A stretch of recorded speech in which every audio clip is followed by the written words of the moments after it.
आज जिस राजधानियाँ पहुंची हो, क्या कुछ कहना चाहूँगी? सबसे पहले तो मेरे मीडिया साथियों को मैं दीपावली की, धनतेरस की, जो भी हमारे त्योहारों का श्रृंखला है उसकी बधाई देता हूँ।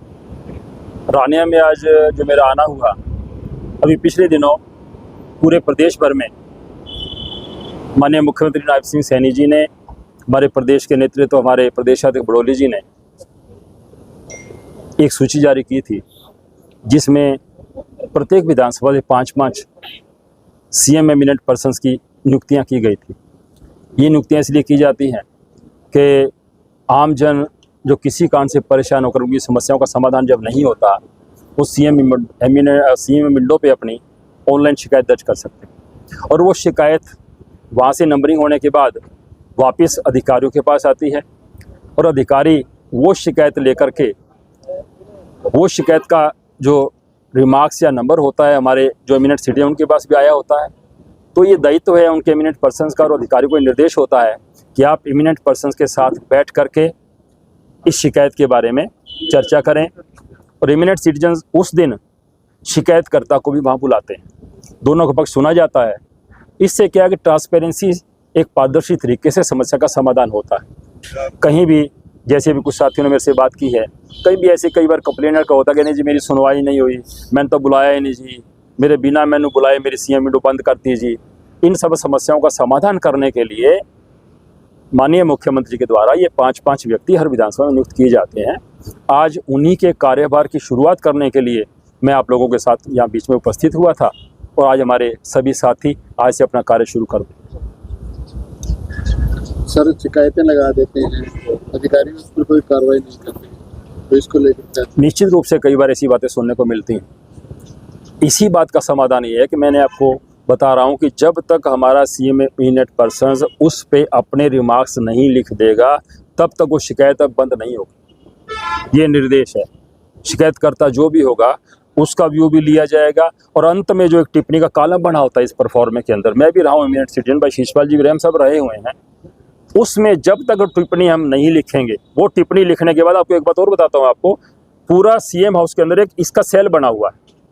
जितनी भी 90 की 90 विधानसभाओं से शिकायतें ऊपर जाती हैं, प्रत्येक शिकायत को और हमारे एमिनेंट सिटीजन्स की टिप्पणी को, रिमार्क्स को पढ़ा जाता है, उसके मुताबिक वहाँ से कार्रवाई भी होती है। मेरे समय में मुझे ध्यान है जब शीशपाल जी थे, मैं थे, हम लोग थे, कुछ अधिकारियों पे कार्रवाई हुई थी, इवन कुछ को सस्पेंड भी किया गया था। तो ये सारी चीज़ें करने के लिए ही ये बनाया गया है। तो अगर ऐसा कोई लैप्स पहले हुआ तो बीच में कार्यकाल ऐसा था जब सीएम एमिनेंट नियुक्त नहीं थे, उस कार्यकाल में ऐसा हुआ है, वास्तव में सुनने को मिलता है। इस समस्या का समाधान अब हो जाएगा। सबको क्या निष्पक्ष न्याय मिल पाएगा? हाँ, बिल्कुल मिलेगा। निष्पक्ष न्याय मिलने के लिए इनको नियुक्त किया जाता है। और एक बात और बताऊं, मैं मान लो मैं सीएम एमिनेंट हूँ, अगर मेरी कार्रवाई से सरकार संतुष्ट नहीं है, मेरा मुख्यमंत्री मेरे से संतुष्ट नहीं है, तो मेरे लिए वही पटे वाली बात नहीं, मुझे बीच में से हटाया जा सकता है। सर, दूसरी तरफ जो प्रदेश के हालात हैं, न्याय के लिए आईपीएस अधिकारी का आत्महत्या करना, आईपीएस का, उस पर क्या कुछ करें? देखिए, उसके लिए हम सभी लोग देख रहे हैं, नायब जी ने बड़े अच्छे से उसके लिए उसका संज्ञान भी लिया है, अपना जापान का दौरा बीच में छोड़ के भी आए हैं, परिजनों से भी मिले हैं, तुरंत प्रभाव से उन्होंने जो भी अधिकारी थे उन्हें छुट्टी पे भेजा है ताकि निष्पक्ष जांच को वो प्रभावित ना कर पाएँ।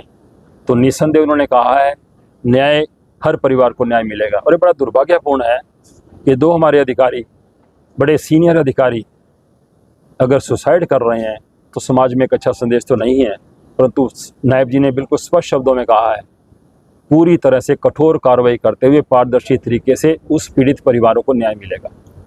प्रताप सिंह चटोले ने एक अधिकारी को कुरुक्षेत्र में थप्पड़ मारा, उसको लेकर क्या? देखिए, इस विषय पे मैं, अगर ऐसा वास्तव में हुआ है, मैं तो कल बात था, अगर ऐसा हुआ तो दुर्भाग्यपूर्ण है।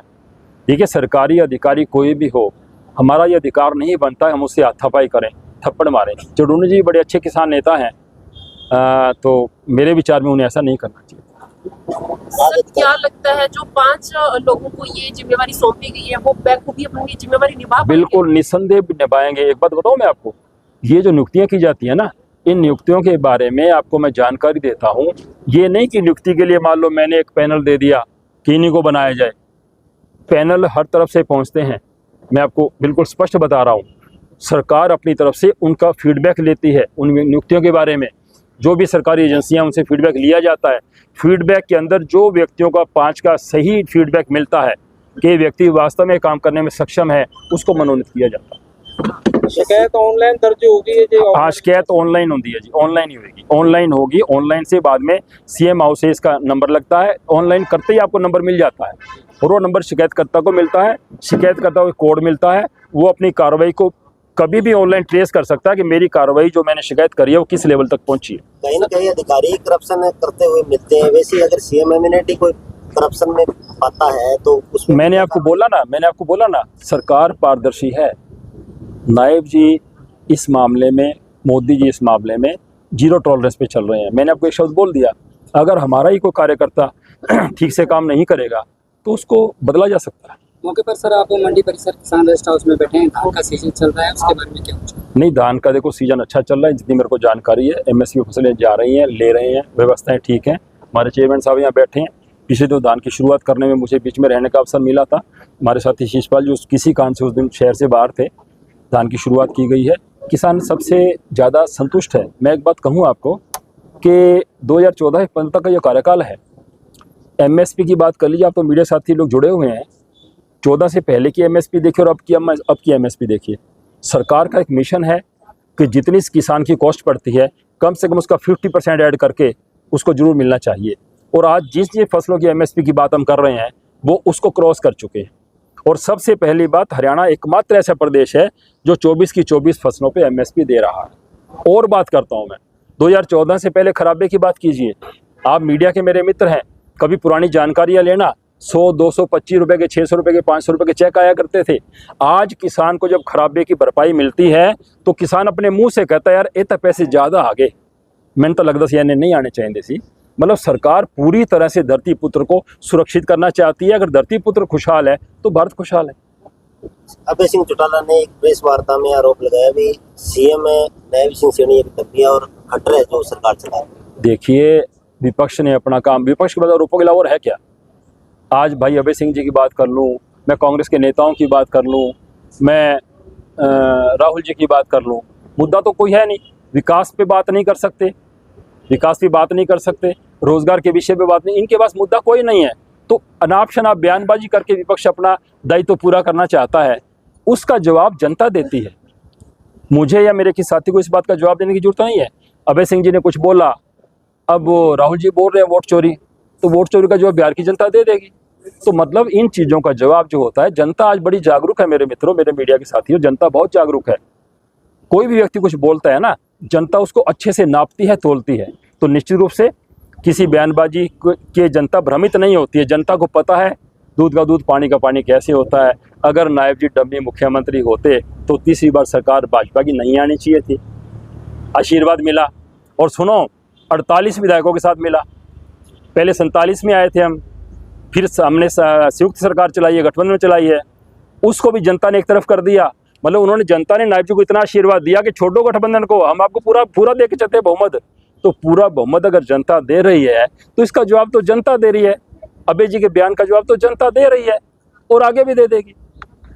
अध्यक्ष जी, आपने आत्मनिर्भर की बात की, तो सिरसा जिला में जो किसान है वो पानी के लिए तरस रहे हैं और वो धरने प्रदर्शन होते हैं, लगातार प्रदर्शन किए जा रहे हैं, अधिकारी उनकी सुनते नहीं है। जहाँ कहीं भी ऐसी दिक्कतें आती है उनका ध्यान लिया जाता है, अधिकारियों को भी निर्देश दिए जाते हैं। ऐसी कोई समस्या होती है तुरंत सीएम हाउस में भी हमारे द्वारा भी वैसे पहुँचाई जाती है।